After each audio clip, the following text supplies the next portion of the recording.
مولاي صل وسلم دائما أبدا على حبيبك خير الخلق كلهم مولاي صل وسلم دائما أبدا على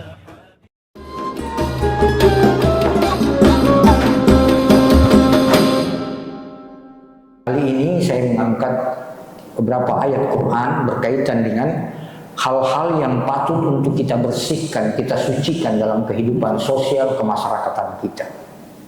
Penyucian beberapa aspek kehidupan sosial kemasyarakatan.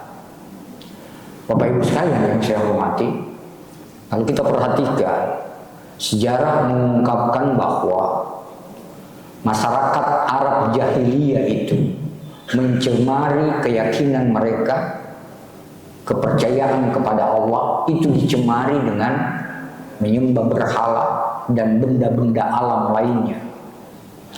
Ekonomi mereka adalah ekonomi yang kaya menindas yang miskin, kesewenang-wenangan terhadap mereka yang punya dengan terhadap mereka yang melarang. Sistem sosial mereka, budaya mereka itu dikotori oleh perendahan harkat dan martabat wanita, penguasaan manusia yang satu kepada manusia yang lain, perbudakan, memperturutkan hawa nafsu. Hukum mereka adalah hukum rimba, yang kuat selalu benar, yang lemah selalu salah.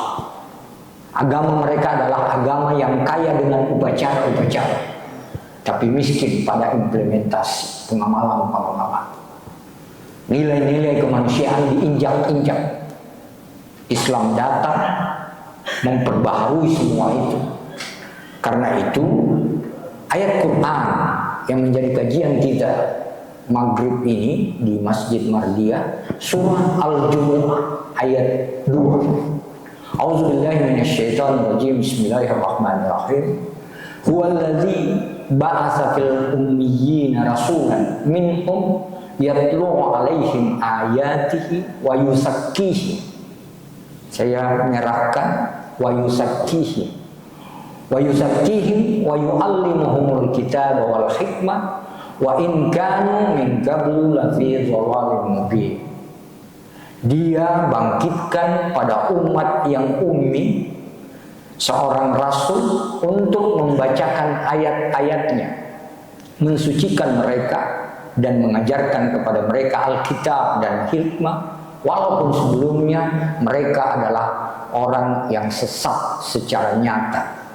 Jadi orang-orang Arab itu diutus kepadanya seorang rasul, yakni Rasulullah SAW, untuk mensucikan mereka. Apa-apa yang mereka sucikan. Yang pertama kita lihat seperti keinginan Pak pemateri dalam bidang tafsir berkaitan dengan kecenderungan pada aspek muamalah yang erat kaitannya dengan politik. Pertama disucikan adalah kekuasaan, jabatan. Itu yang disucikan oleh Islam.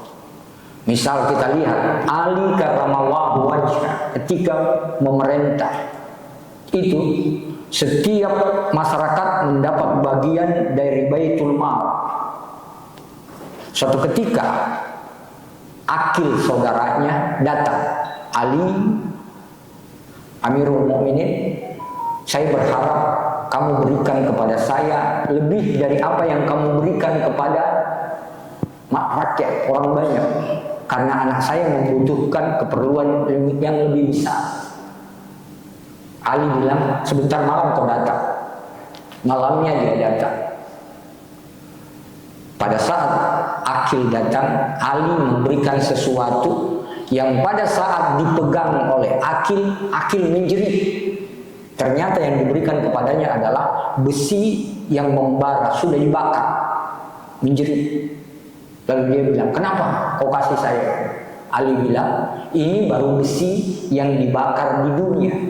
Bagaimana nanti kalau di akhirat kamu dan saya itu dibakar oleh api neraka karena saya melakukan kekuasaan yang ada pada diri saya tidak secara adil, memberikan bagian kepada mereka, kepada saudaranya lebih besar daripada kepada rakyat. Islam tidak melarang kita berkuasa, Islam tidak melarang kita menjadi pemimpin, Islam tidak melarang kita menjadi pejabat, memiliki jabatan. Tapi Islam menekankan kalau kau jadi pemimpin, kalau Anda jadi pejabat, jangan gunakan kekuasaan itu untuk keperluan pribadi, jangan gunakan kekuasaan itu untuk kepentingan keluarga, jangan gunakan kekuasaan itu untuk kepentingan kelompok, jangan gunakan kekuasaan itu untuk kepentingan orang-orang tertentu, tapi gunakan kekuasaan itu sebagaimana amanah untuk seluruh rakyat. Ali mensucikan kekuasaannya dengan cara seperti itu. Mari lihat lagi yang kedua. Umar bin Abdul Aziz, salah seorang penguasa Bani Umayyah, memerintah sangat singkat, 2,5 tahun, 717 sampai 720. Itu cuma 2,5 tahun memerintah, tapi luar biasa adilnya. Makanya dia digelari sebagai Khalifah kelima. Jadi kalau kita cuma mengenal ada 4 Khulafaur Rasyidin, maka Khalifah kelima itu adalah Umar bin Abdul Aziz. Kenapa dia dalam hidupnya seperti ini? Putranya datang menemui dia pada saat negara yang dipimpinnya itu paceklik. Dia datang, ayahandaku, saya ingin bicara. Bapaknya Umar bin Abdul Aziz bilang, tunggu, matikan lampu. Lalu dia bilang, kenapa? Ayahanda matikan lampu. Dia bilang, yang kamu mau bicarakan adalah persoalan pribadi, persoalan keluarga kita. Lampu yang diberikan kepada saya itu adalah fasilitas negara yang diberikan kepada saya karena jabatanku sebagai seorang khalifah. Makanya tidak layak menggunakan fasilitas negara untuk kepentingan keluarga. Matikan lampu. Pada putranya, istrinya Fatimah binti Abdul Khalid. Itu dalam sejarahnya memang sudah sebelum menjadi khalifah menjadi kayak orang kaya raya. Tapi ketika menjadi khalifah, Umar bin Abdul Aziz tidak mau mengkonsumsi itu secara berlebihan. Suatu ketika istrinya menghidangkan roti dicampur madu. Lalu dia bilang, dari mana itu? Dia bilang, roti ini saya beli, madu ini saya minta tolong kepada ajudan itu mengambil di sebuah tempat menggunakan kendaraan negara. Dia bilang, jual roti ini tidak layak untuk kita makan karena itu adalah fasilitas negara. Kita gunakan kendaraan untuk menjemput madu itu. Bapak Ibu sekalian, bandingkan dengan kita sekarang dalam kaitannya dengan kekuasaan.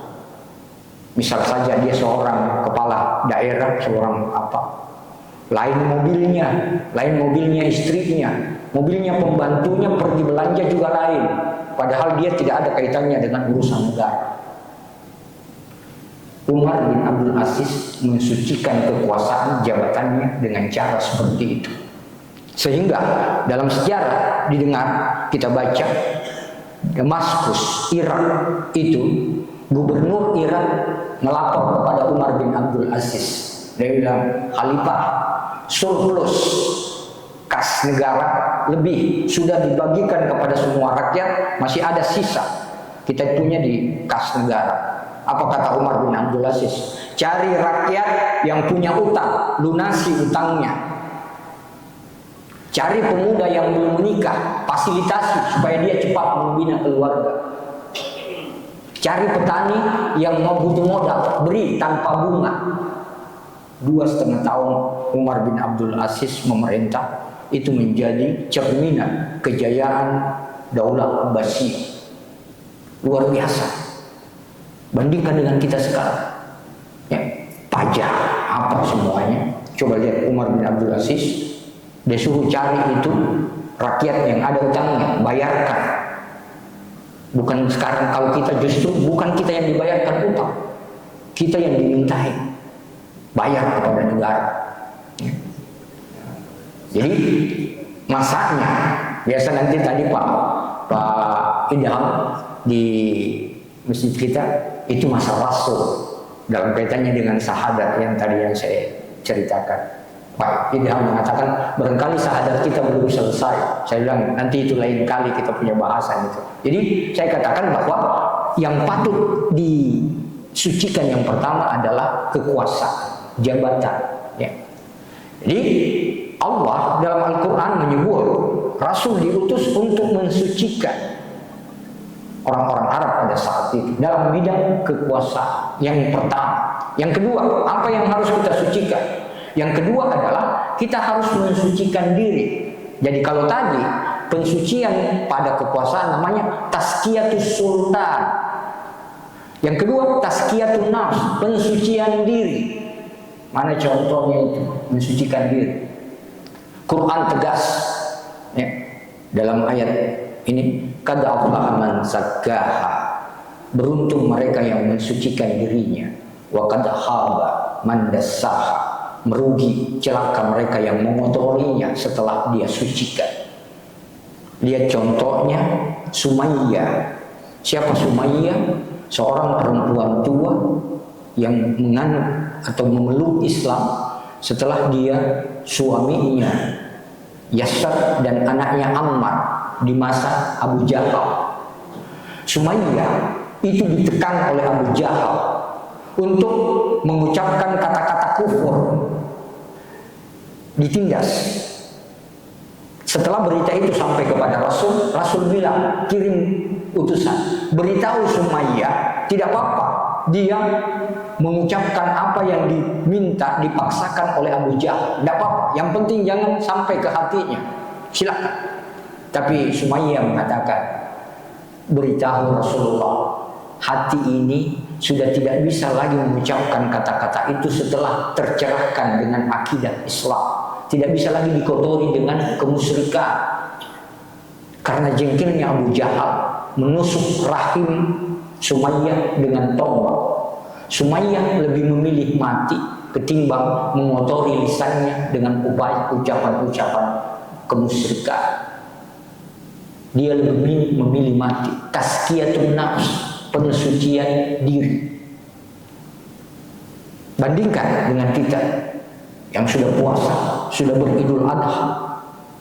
Coba lihat lisan-lisan kita, boleh jadi masih sementara sering kita kotori dengan ucapan-ucapan yang tidak layak kita ucapkan kepada saudara-saudara kita. Pada lisan kita, belum pada hati kita, iri, dengki masih bermukim. Pensucian yang kedua dilakukan adalah terhadap diri, tazkiyatun nafs. Yang ketiga, pensucian harta, perolehan rezeki, tazkiyatul mal. Lagi-lagi contohnya seorang perempuan, Fatimah As-Zahra, putri Rasul. Ketika dua putranya Hasan Hussein sakit, Fatimah memberitahu kepada suaminya Ali, anak kita sakit. Lalu Ali bersama Fatimah bernasar, ya Allah, kalau kedua putraku sembuh, saya akan berpuasa 3 hari berturut-turut. Walhasil alhamdulillah betul kedua putranya sembuh. Maka berpuasalah Fatimah, Ali dan dua putranya itu sebagai nasab atas kesembuhannya. Pada waktu mau berbuka puasa, dia sadar bahwa sebentar maghrib ini tidak ada yang dibuka puasakan.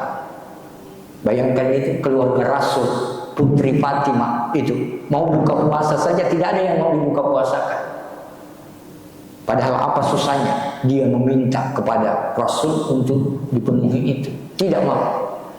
Karena sadar itu, maka dia datangi seorang Yahudi yang memiliki domba. Dia bilang, saya pintar kulit dombamu, upahnya berapa?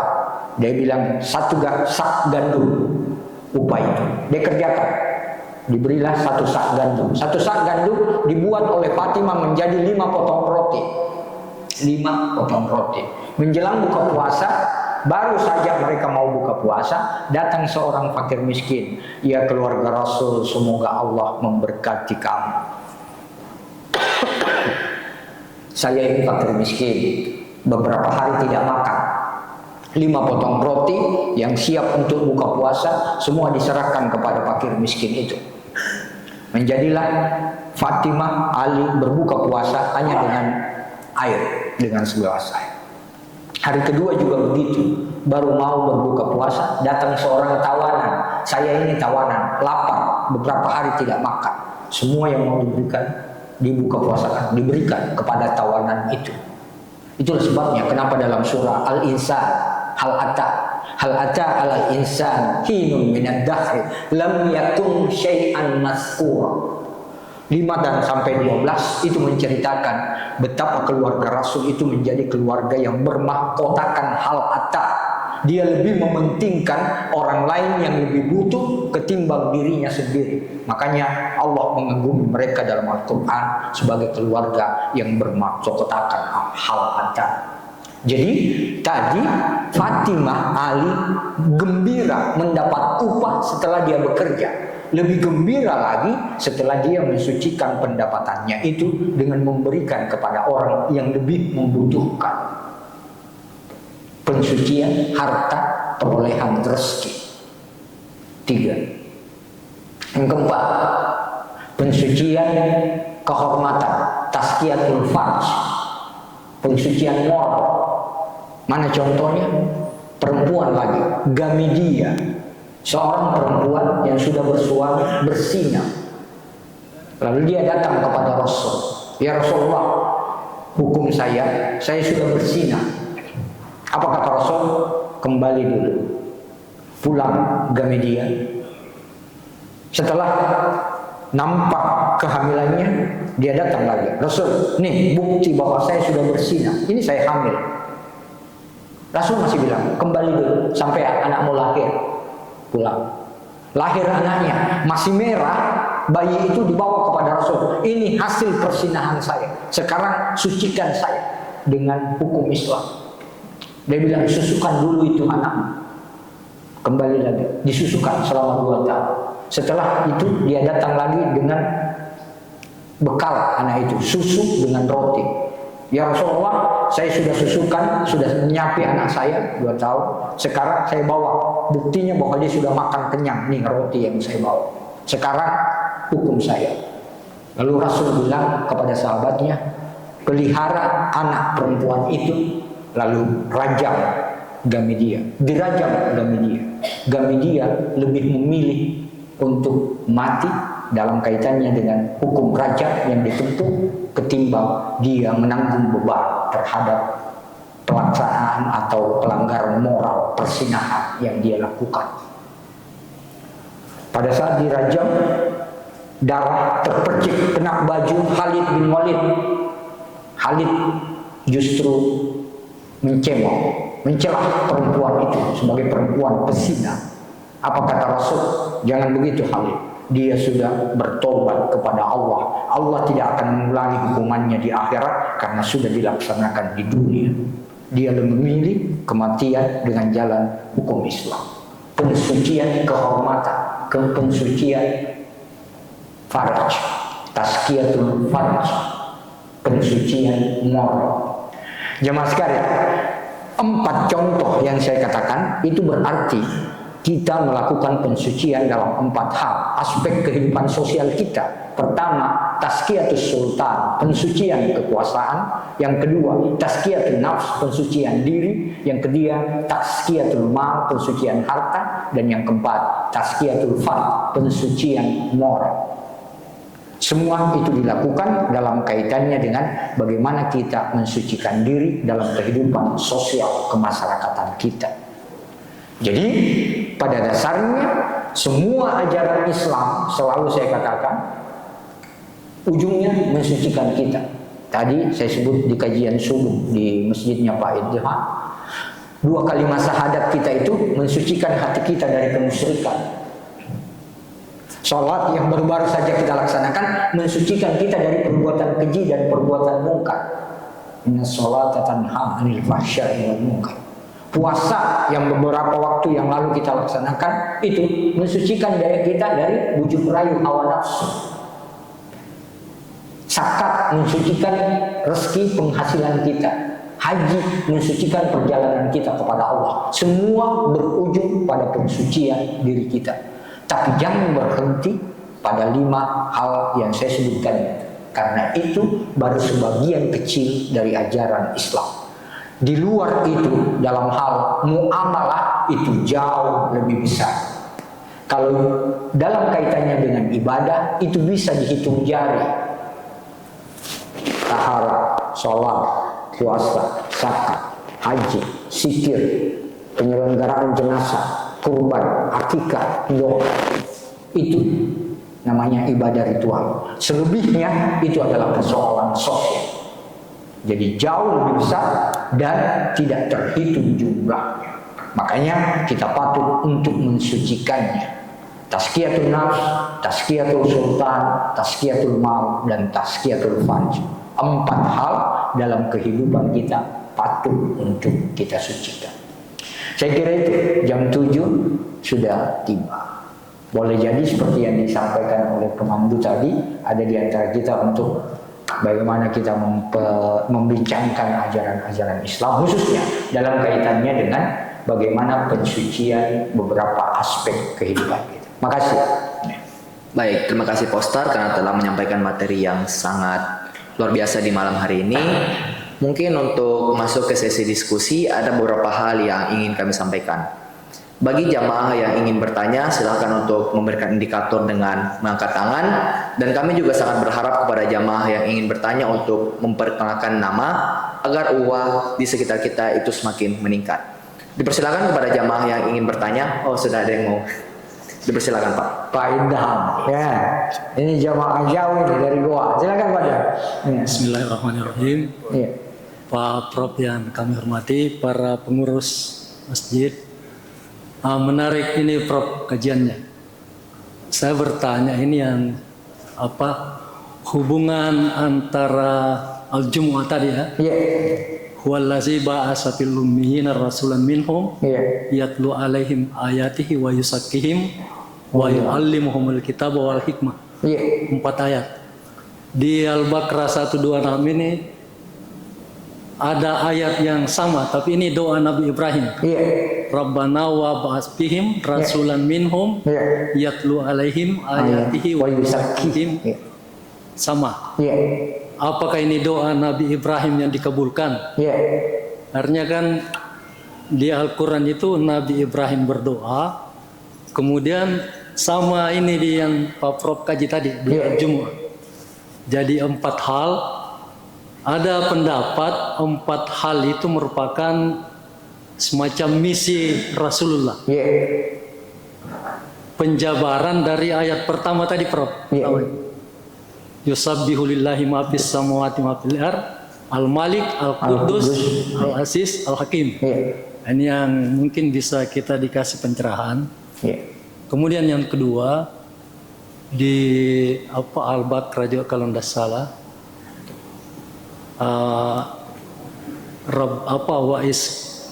Waktu Ibrahim diuji itu Prof.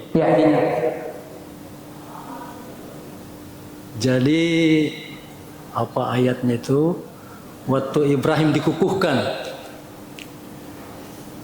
Waktu Ibrahim dikukuhkan sebagai nabi.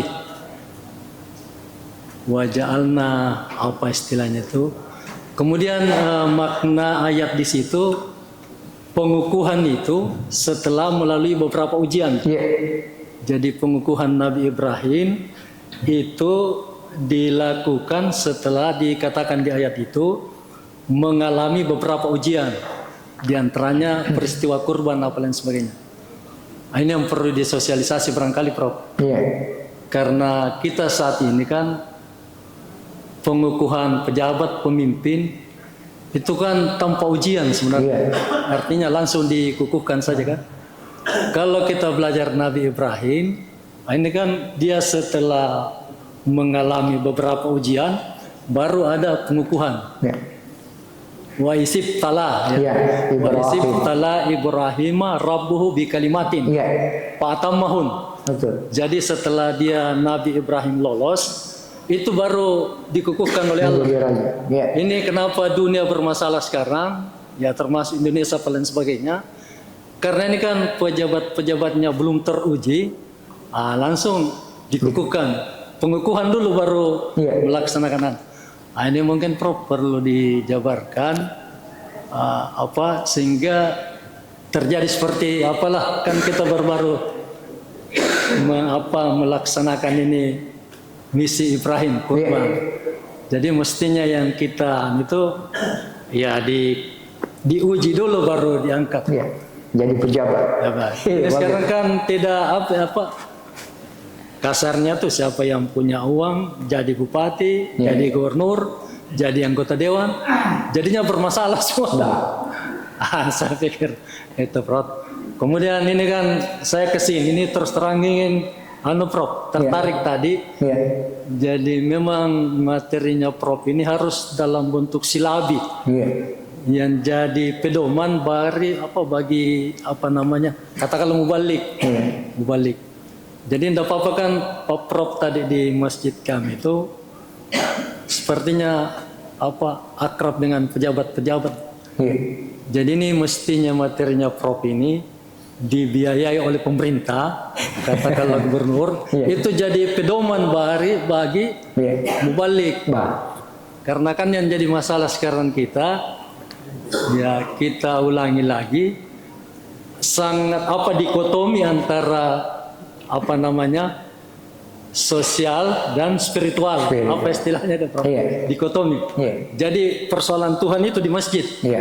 Kalau di luar masjid ya bukan lagi persoalan Tuhan. Jadi itu yang jadi masalah sekarang. Ini materinya Pak Prof ini kan kayaknya untuk menghilangkan dikotomi itu. Jadi saya kesini sebenarnya ingin menyerangkan itu intinya, Prof. Artinya ini harus, karena ini kan masalahnya umat Islam sekarang ini. Jadi Tuhan hanya hadir di masjid spiritual, tapi pada saat di luar kita kan korupsi jalan, apa lain sebagainya tetap jalan. Minta maaf ini terlalu panjang.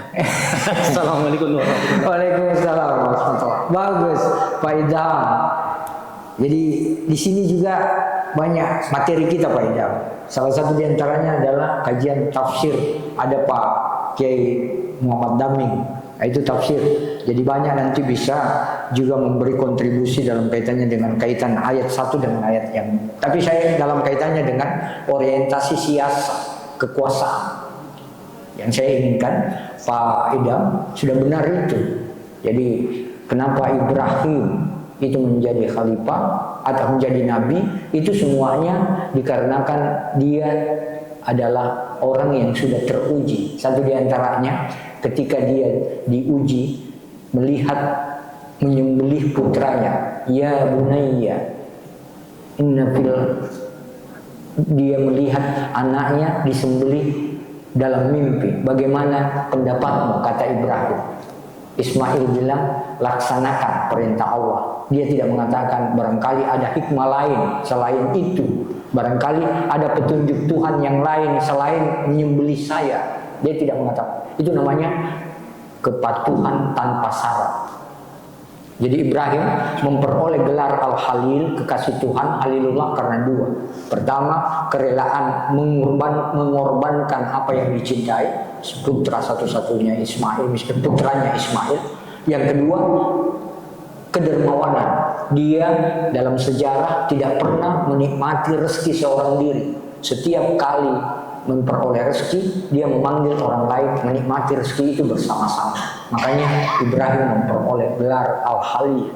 Berkaitan dengan ujian tadi, itu bedanya memang. Coba perhatikan itu Umar bin Abdul Aziz, Pak Idham. Umar bin Abdul Aziz itu waktu diberikan, karena itu pengangkatan khalifah dari wasiat khalifah sebelumnya Sulaiman itu mewasiatkan supaya yang mengganti saya adalah Umar bin Abdul Aziz. Menangis Umar bin Abdul Aziz, tidak mau dia terima.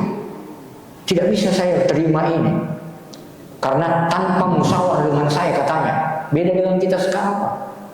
Justru kita cari jalan supaya kita yang dipilih, ya. Dia Umar menangis, dia takut sekali karena ini amanah. Bayangkan Umar bin Abdul Aziz menangis karena diberi amanah sebagai khalifah. Tidak mau, takut mengkhianati amanah itu. Dia buktikan waktu dia memerintah. Bayangkan Umar bin Abdul Aziz itu, dia mau istirahat waktu habis menguburkan Sulaiman itu, dia capek. Dia bilang, saya tidur sejenak untuk nanti sesudah asar baru saya mengurus urusan rakyat. Apa kata putranya? Ayahandaku, siapa yang menjamin bahwa ayahanda masih hidup sampai sesudah duhur? Siapa yang menjamin itu? Makanya tidak jadi tidur, ya, tidak jadi tidur, pergi urus rakyat. Sekarang makanya kalau kita baca hadis-hadis Nabi, ada 3 yang dikabulkan doanya, ya. Yang pertama itu dalam kaitannya dengan kita sebut orang yang berkuasa, itu langsung dikabulkan doanya. Yang kedua, pemimpin yang adil, dikabulkan langsung doa. Dan yang ketiga, orang yang tertindas, itu langsung dikabulkan doa. Nah, Umar bin Abdul Aziz seperti itulah kekuasaan yang ada pada dirinya. Setiap apa yang dia minta itu dikabulkan. Kenapa? Dia masuk kategori pemimpin yang adil. Jadi dikabulkan doa. Jadi tadi kaitannya Pak Idam, kaitan dengan persyaratan. Ada doanya juga Ibrahim bagus sekali. Rabbana liyuqimus shalah faj'al af'idatan minan nas tahwi ilaihim warzuqhum minas samarat la'allahum yashkurun. Tuhanku, semoga keturunanku tetap mendirikan sholat, karuniai mereka dengan buah-buahan. Semoga mereka termasuk orang yang bersyukur. Jadi pangkat derajat yang paling tinggi menurut Ibrahim adalah asyakirin, orang-orang yang pandai bersyukur. Makanya kajian kita, inna a'tayna kal kausar, sesungguhnya kami, kata Allah, telah memberikan nikmat kepadamu yang sangat banyak. Fasalli li rabbika wanhar, maka sholatlah kamu untuk Tuhan dan sembelihlah kurban. Pak Idam, kebetulan tadi Jumat saya khatib di balai kota. Saya sampaikan dalam kaitannya dengan bagaimana memaknai kurban. Jadi sangat dangkal kalau kita hanya memaknai perolehan pahala dan ampunan dosa saja, dangkal. Saya mengatakan yang seperti khotbah Idul Adha saya di Unhas, yang dibutuhkan masyarakat saat ini bukan sepotong daging kurban, tapi masyarakat membutuhkan pendidikan yang berkualitas, layanan kesehatan, lapangan kerja, kesejahteraan hidup, ketertiban dan keamanan. Itu yang masyarakat butuhkan, bukan sekedar sepotong daging kurban.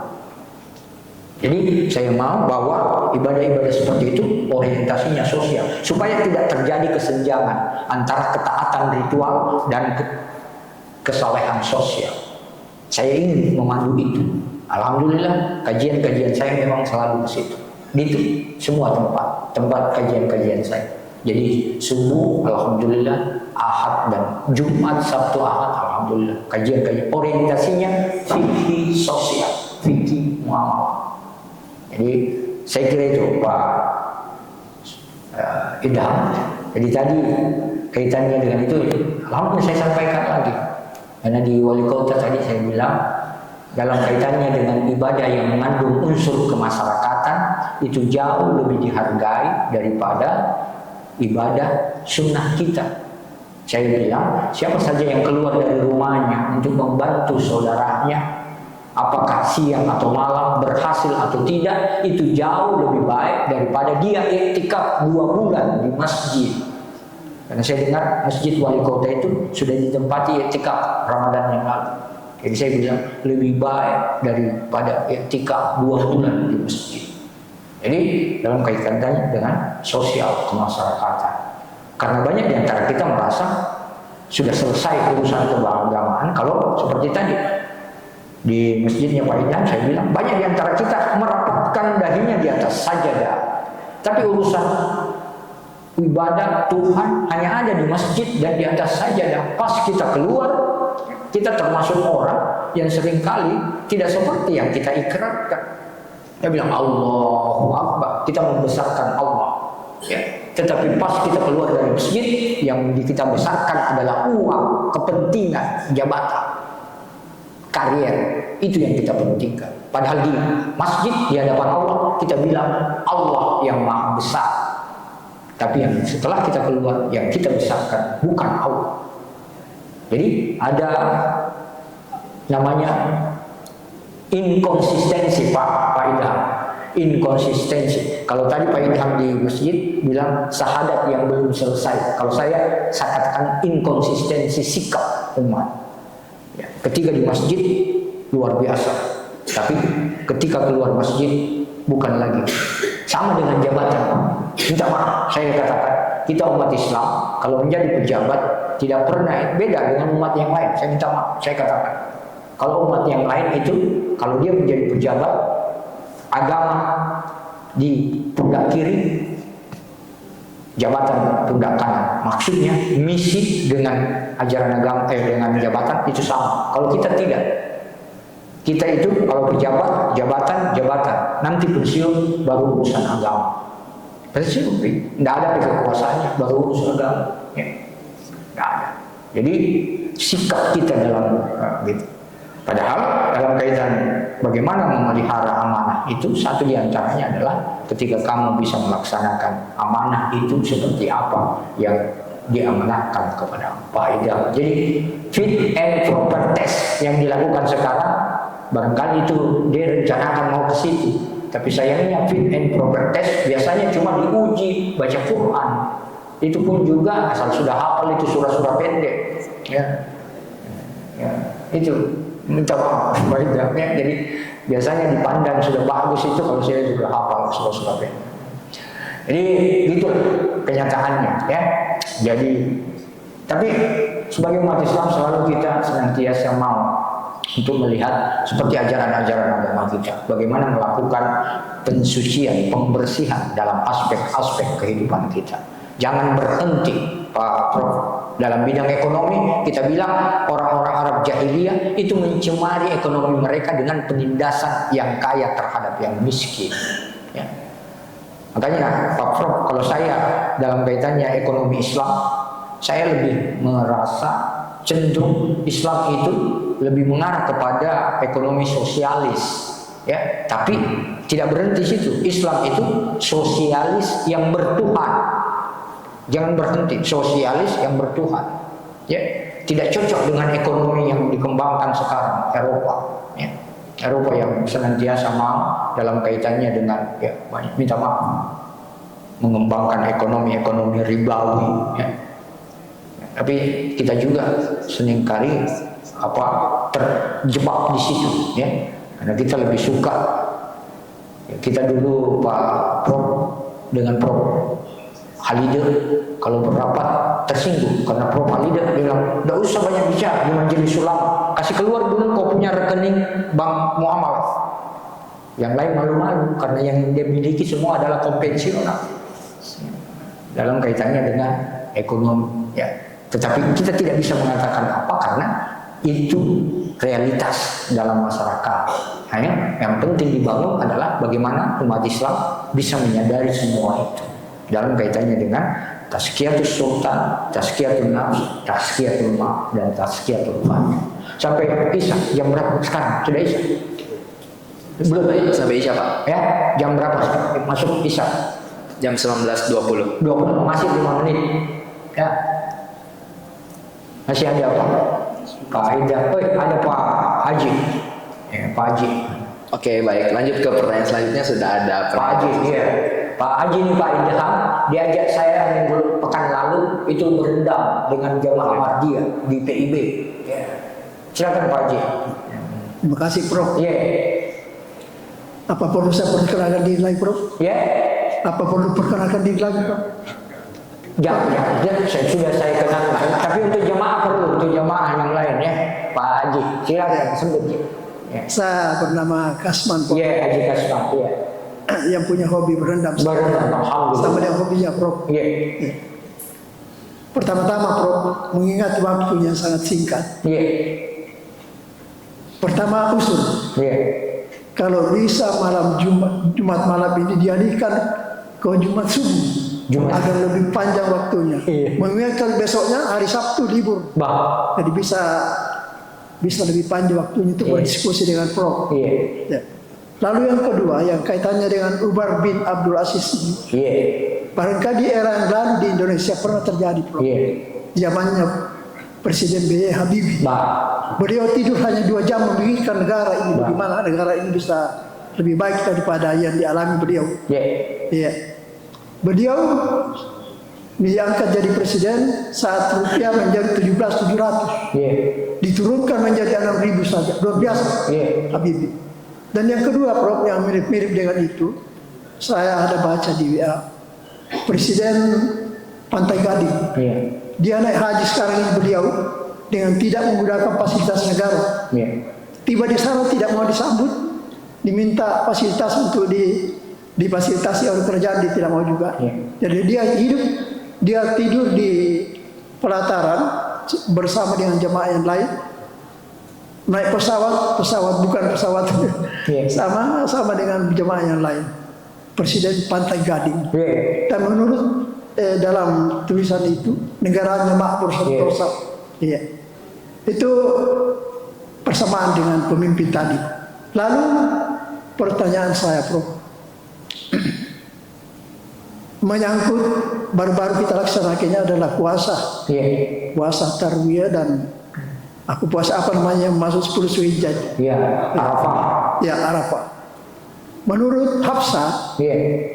salah seorang istri Rasul, bahwasanya Nabi pernah saya lihat puasa 9 hari. Iya. Ya.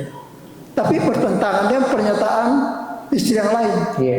Istrinya yang lain adalah Aisyah, Iya. yang kebanyakan beliau menikmati hidup bersama dengan Rasul setelah meninggal Khadijah. Bahkan Aisyah, Rasul meninggal di atas pangkuannya, Iya. mengatakan bahwasanya saya melihat Rasul hanya puasa 1 hari, Iya. yaitu 9 Zulhijjah. Iya. Dan dalam riwayatnya mengatakan bahwasanya andai kata beliau masih hidup tahun depan, beliau akan puasa 2 hari untuk puasa apa? Iya. Ya. Pertanyaan saya, Prof, bagaimana dengan pelaksanaan atas 2 pendapat istihabi ini? Ya. Iya. Lalu masih ada, Prof. Kemudian ini yang menyangkut juga kaitannya dengan persoalan hari-hari, menyangkut mencukur kumis jenggot. Iya. Ini ada 2 juga Yeah. ulama berpendapat berbeda. Yeah. Yeah. Tapi saya tidak persoalkan itu. Hanya saja saya berpikir dari 2 pendapat ini, terpaksa saya ikuti pendapatnya tidak bercukur, sudah terlanjur. Iya. Sudah terlanjur. Jadi agak beliau selama itu. Iya. Ya. Hanya saya berpikir Islam ini kan mengajarkan kebersihan. Bah. Kuku panjang kan tidak bersih. Bah. Ya.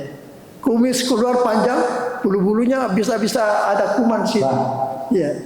Tapi saya tidak pertentangkan itu. Saya hanya bertanya, mungkin ada hikmah di balik daripada itu, sehingga kita dilarang bercukur selama. Iya. Iya. Saya kira itu, Prof. Terima kasih. Terima kasih Pak Haji Kasman. Luar biasa. Jadi pertanyaan pertama, keinginan ke subuh. Saya minta maaf, subuh itu sudah terbagi habis.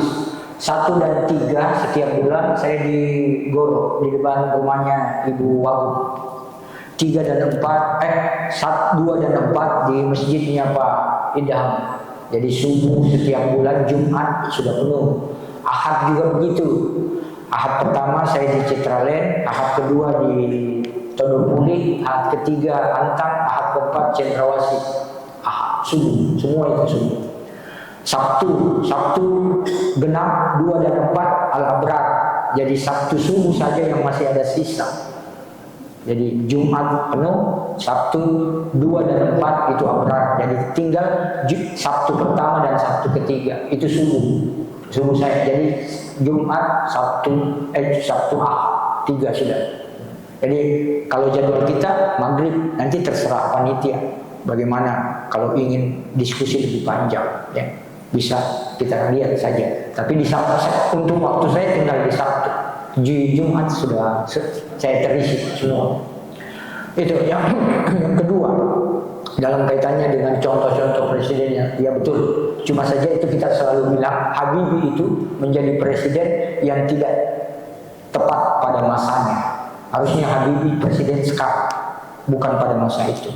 Ya. Jadi dia presiden bukan, tidak tepat pada masanya Habibie. Dia memerintah luar biasa.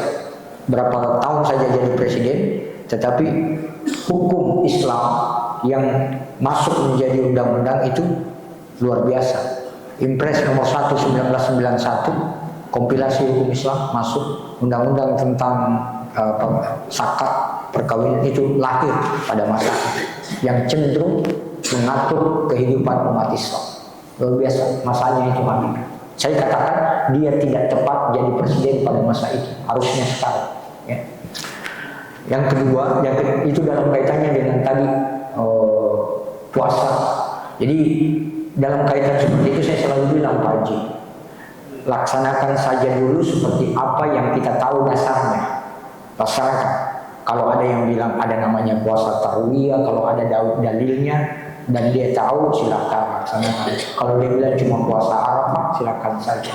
Ya, sampai pada saat kita mendapatkan dalil yang lebih kuat, baru tinggalkan kebiasaan yang kita laksanakan. Supaya aman, kita tidak bermasalah di situ. Sama dengan mencukur jenggot, rambut, kumis. Jadi banyak yang berpegang adalah yang dimaksud di situ yang tidak boleh dicukur adalah hewan yang mau dikurbankan, kukunya dan bulunya, karena itu akan menjadi saksi nanti. Ya, itu yang dilarang dicukur. Tapi kalau yang mau berkorban, kalau panjang itu bulu kumis atau bulu hidung kan tidak banyak kelihatan, selalu bersih, cukur saja. Ya, cukur saja. Jadi cukur saja kalau sudah. Ya. Ini begitu maksudnya. Saya kira itu. Saya kira cukup ya Pak. Terima kasih pertanyaannya. Mudah-mudahan nantilah saya dikonfirmasi kalau ada. Memang saya lihat waktunya kalau habis maghrib terlalu singkat. Ya. Cuma jangan seperti yang saya ceritakan Pak Pro, seperti di Unhas. Di Unhas itu saya bilang hebat-hebat itu guru besar kita yang selalu diskusi sungguh hari di ikhtiar itu. Ada ahli perkapalan yang sudah putih rambutnya. Jumat subuh Pak, sudah sampai jam 9 masih diskusi. Saya bilang minta maaf saya Pak, saya ini masih aktif, masih harus pergi absen. Dia bilang maaf, saya kira Prof juga sudah seperti kami, sudah purna bakti. Sudah sampai jam 9 pagi Pak, masih diskusi. Padahal kita mau pergi absen. Itulah sebabnya Pak Haji di masjid ini di Tunan Rasa ada masjid sebelah kiri itu. Kasih saya di Kamis subuh, saya jangan saya masih ceramah nanti lari-lari itu. Kalau orang mau pergi kerja, jangan ambil saja hari Sabtu, Ahad atau Jumat. Yang penting jangan lewat. Saya kira itu waktu Isya sudah masuk. Terima kasih semua Bapak-bapak. Kita lanjut insyaallah kajian-kajian kita tentang fikih sosial kemasyarakatan, fikih muamalah. Terima kasih. Oke, baik, terima kasih dari Bapak Ustadz. Mungkin sekiranya itu dia keseluruhan pemaparan materi dari Bapak Ustadz kita yang telah menemani kajian kita pada malam hari ini. Terima kasih banyak Bapak Ustadz. Terus kami sangat berharap bahwa kegiatan kajian rutin kita yang diadakan setiap Rabu malam, Jumat malam, dan Ahad malam itu bisa memperkuat rasa ukhuwah kita di tengah tren digitalisasi. Kalau kita membahas tentang tren digitalisasi, kita harus ingat bahwa ada yang namanya media sosial. Mungkin untuk jamaah yang hadir pada kesempatan kali ini bisa untuk melihat YouTube Yayasan Masjid Mardiyah Kota Makassar jika ingin untuk melihat kajian-kajian sebelumnya, dan jangan lupa untuk mengikuti Instagram dan Facebook Masjid Mardiyah Kota Makassar, dan insya Allah itu bisa untuk memperkuat yang namanya ukhuwah kita di tengah tren digitalisasi ini. Amin, amin. Mungkin sekian dari kami, lebih dan kurangnya mohon dimaafkan. Wabillahi taufiq wal hidayah. Wassalamualaikum warahmatullahi wabarakatuh. Assalamualaikum warahmatullahi wabarakatuh. Tabi. Hasan